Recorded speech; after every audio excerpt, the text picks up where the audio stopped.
In the south-central neighborhood of Los Angeles, police pursue a rusting heap of an old Chevy van. He's approaching Crenshaw. He's got a lot of cross traffic here. Officers know that the man behind the wheel is reckless and unpredictable. He's on the wrong side of the street. They also know that he allegedly tried to run down members of his own family only moments ago.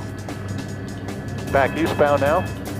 But what these officers and helicopter pilot don't know is that the man running all these stop signs and running all these red lights can't even walk. He's a paraplegic, paralyzed from the waist down.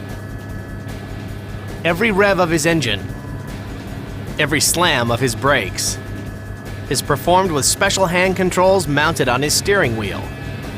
Through the gas station at Hyde Park.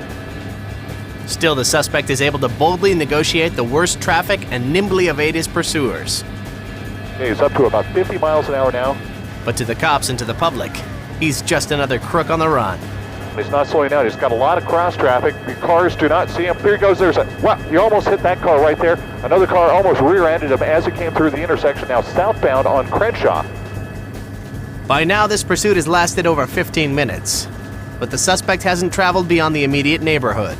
He's got opposite direction traffic past 67th Street now. 67th Street. Officers fear that if he did try to harm his family earlier, he may be trying to get back to them. He's going around. It looks as though he's familiar with this area. He veers into opposing lanes.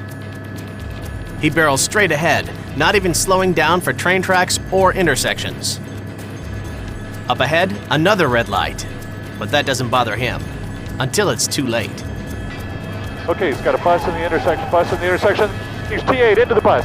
T8 into the bus. Look out, there's people on the, he's hit the, look at that.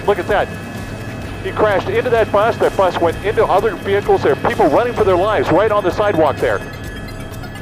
His recklessness sets into motion a horrifying chain of events. He broadsides a city bus, which then plows into stopped cars. As people scramble for their lives, the van shears off a fire hydrant, and a terrified mother frantically pulls her children close.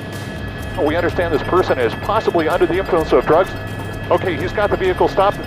It looks like the driver is getting out. They've got the person out. They've got the person out of the vehicle. He's on the ground. He's dragging himself out of the van there. Okay, the police have him proned out. They have him proned out. Police carry out their standard felony procedure, still unaware of the man's disability. As the suspect defiantly mouths off to the police, officers learn of his handicap, but that doesn't mean he's not a dangerous criminal, especially to the 8 injured bus passengers who now have to be rushed to the hospital. Anybody who leaves a path of destruction like this behind will have to face the full force of the law.